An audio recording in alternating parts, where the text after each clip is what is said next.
Theodoric the Great was born in 454 AD and was the son of Theodomir, who was the king of the Ostrogoths, along with his two brothers, Valimir and Vidomir. It was claimed that his family was descended from a long line of illustrious, semi-legendary kings.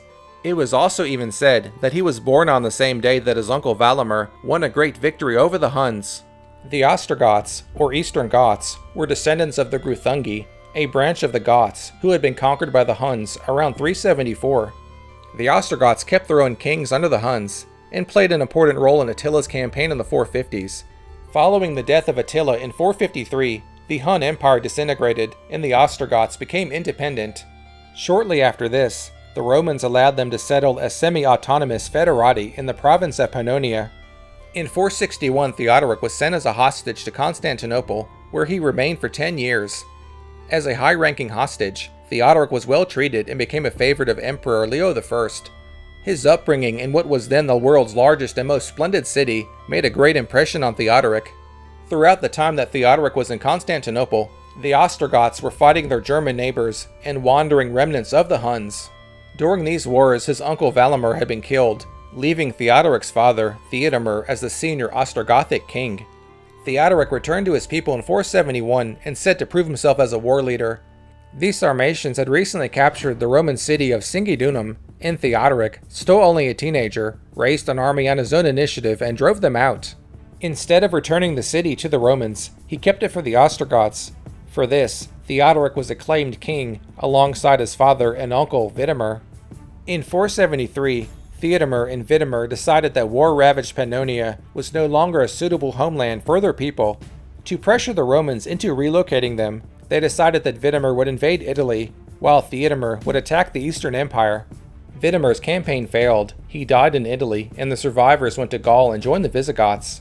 Theodomir launched his campaign from Singidunum and advanced as far as Niš in modern-day Serbia.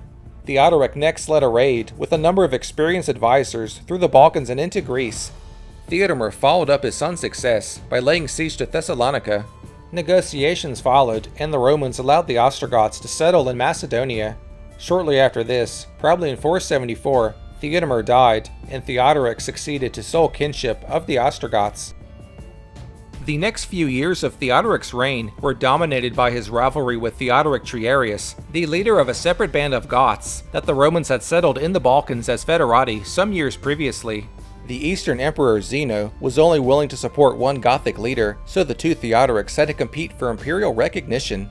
When Triarius rebelled in 478, Zeno allied with Theodoric to mount a joint attack on him. However, Zeno failed to supply the troops he had promised, and Theodoric found himself facing his rival alone. But the Goths refused to fight one another, and the two leaders were reconciled for a short time. Zeno broke up his alliance with Theodoric by offering Triarius a generous settlement, including a generalship. Angry at his betrayal, and with his people facing starvation, Theodoric led his men on a campaign of plundering and killing through the Balkans, until Triarius rebelled again, forcing Zeno to open negotiations. Theodoric demanded that he be given Triarius' command and Roman citizenship. Zeno refused, as he was wary of replacing one troublesome barbarian general with another. In 481, Triarius was accidentally killed in a riding accident, and his son Recitac took over as leader. However, he was murdered by Theodoric at a banquet in 484. Recitac's following of around 30,000 people joined the Ostrogoths, raising their strength to around 100,000 men, women, and children. Also in 484, Theodoric was made consul, but he was constantly switching between loyalty to the empire and outright rebellion for the next few years. Although the Romans were not strong enough to expel the Ostrogoths were not strong enough to dictate terms to the Romans. Zeno came up with a plan to solve his problem with the Ostrogoths. In 488, he gave Theodoric a commission to invade Italy, overthrow its ruler Odoacer, and govern it until the emperor should come to claim his supremacy. Odoacer was a barbarian general who in 476 AD had overthrown Romulus Augustulus, the last powerless Roman emperor of the West. He was then proclaimed king by the German mercenaries he commanded. At the time, Zeno had accepted Odoacer's offer to rule Italy as a viceroy, which at least maintained the legal position that it remained part of the Roman Empire. From Zeno's point of view, sending Theodoric west was a win-win situation. If Theodoric had lost, that would be the end of the Ostrogoths, and if he won, at least they would be a long way from Constantinople. The offer was attractive to Theodoric too. He was well aware that the Ostrogoths were in a very insecure position in the Eastern Roman Empire, and Zeno's commission gave him the opportunity to win legitimate control of a rich kingdom. The Ostrogoths gathered in present-day Bulgaria and set off for Italy in the autumn of 488. The early stages of the route, up the lower reaches of the Sava River Valley, lay across territory occupied by the Gepids, old enemies of the Ostrogoths, who refused them passage.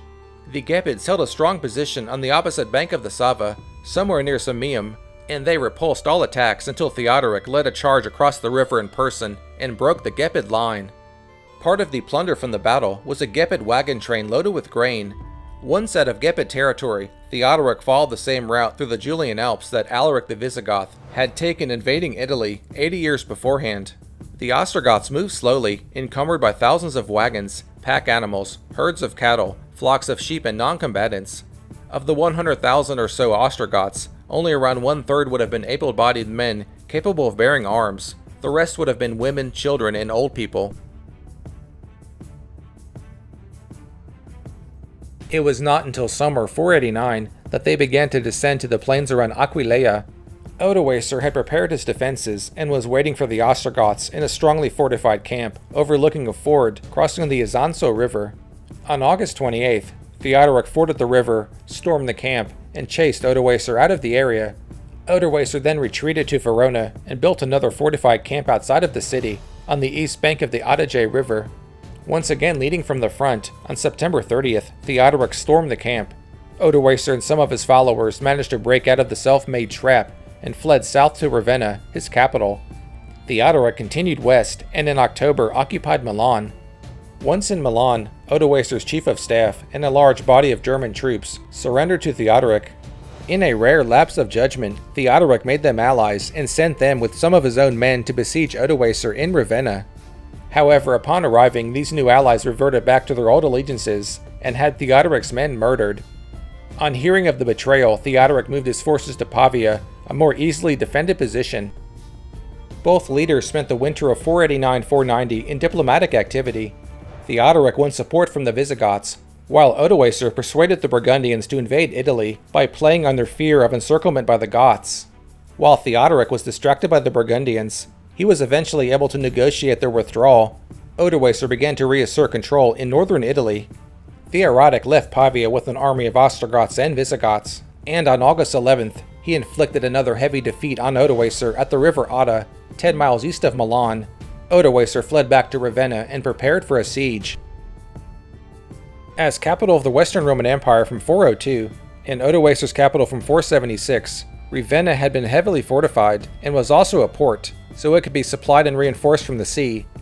In September 490, Theodoric began to send out regular mounted patrols to stop any traffic going to the city by road, but lacking a fleet, Theodoric was unable to stop ships delivering supplies.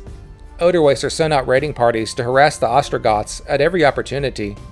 To protect his rear, Theodoric sent death squads throughout Italy to eliminate as many of Odoacer's supporters as they could find, but Odoacer's main general Tufa remained at large with an army in Lombardy. In July 491, Odoacer received reinforcements from the Herules, who lived beyond the Danube, and tried to win back the initiative with a surprise night attack on Theodoric's camp. After hard fighting and heavy casualties on both sides, Theodoric prevailed again. As he had throughout the war, Theodoric showed his ability to rally his soldiers in difficult situations. In August 492, Theodoric captured Rimini, which was still occupied by Odoacer, and with it he acquired a fleet of light and fast war galleys. He began to blockade Ravenna from the sea, cutting off all supplies. By January 493, the population of Ravenna was beginning to starve, and on February 27th, with no hope of relief, Odoacer surrendered. 6 days later, Theodoric entered Ravenna to the welcoming cheers of its people. Theodoric agreed not only to spare Odoacer's life, but he agreed that they should rule Italy together. On March 15th, Theodoric invited Odoacer to a feast to celebrate the peace.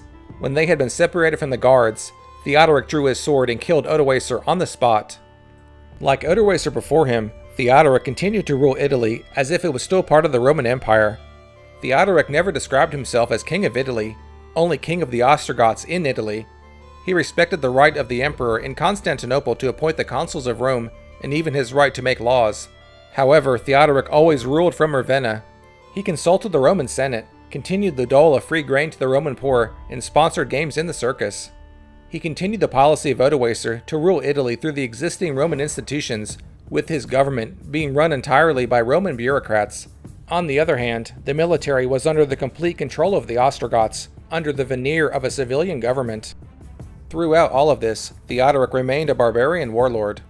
Goths were even forbidden to have a Roman education, lest it sap their martial vigor. Romans were forbidden to carry any weapon larger than a penknife. The separation of Roman and Ostrogoths extended to all aspects of life, amounting to a system of segregation that was intended to maintain the dominance of the Ostrogoths and to prevent their assimilation into the far more numerous Roman population. Romans and Ostrogoths could not legally marry, and they were judged in different courts. Religion was also a major obstacle to assimilation. The Ostrogoths were Arian Christians, and were regarded by their Catholic subjects as heretics. After the fall of Ravenna, Theodoric never personally led an army in the field again, but he continued to direct campaigns run by able subordinates. By the year 500, he had extended his frontier as far north as the Danube, and to the Rhone River to the west, establishing a common frontier with the Visigoths. Theodoric regarded the Visigoths as kin, and he intervened to help them preserve their kingdom, after their king Alaric II was killed by the Frankish king Clovis at the Battle of Vouillé in 507. In 508, Theodoric fought a short war with the Eastern Roman Empire, as a result of which the Emperor Anastasius recognized his control over Illyricum. Shortly afterwards, the Visigoths recognized his sovereignty, and with this result, Theodoric had gone a considerable way towards reuniting the Western Roman Empire under his rule. The edifice of the Roman Empire survived more intact in Italy than any other barbarian kingdom, and this led to a quasi-imperial majesty to Theodoric's rule. Theodoric saw himself, and it was widely accepted, as the elder statesman of the barbarian kingdoms. Even Frankish king Clovis I, whose reign saw an unbroken succession of conquests, would back down rather than risk outright war with Theodoric. Under Theodoric, Italy enjoyed 30 years of peace and prosperity, but in his later years, he began to increasingly question the loyalty of his Roman subjects, and his rule became more oppressive. This may have been because he feared for the future of his kingdom, having failed to father a son. When he died of dysentery in 526, he was succeeded by his 8-year-old grandson Athalaric, under the regency of his daughter, Amalasuntha. She was never able to assert her authority over the Ostrogoths, of whom many could not accept being ruled by a woman. Her murder in 535 gave the Emperor Justinian the pretext to initiate the reconquest of Italy by his general Belisarius. Even though Theodoric was regarded as the most powerful of the barbarian kings of his day and a great military leader, his controversial decision to separate Goth and Roman societies in his kingdom may have doomed the lasting impact of his reign. In the end, while King Clovis continued to have a seminal impact on European history in the centuries that followed, Theodoric's achievements, unfortunately, died with him.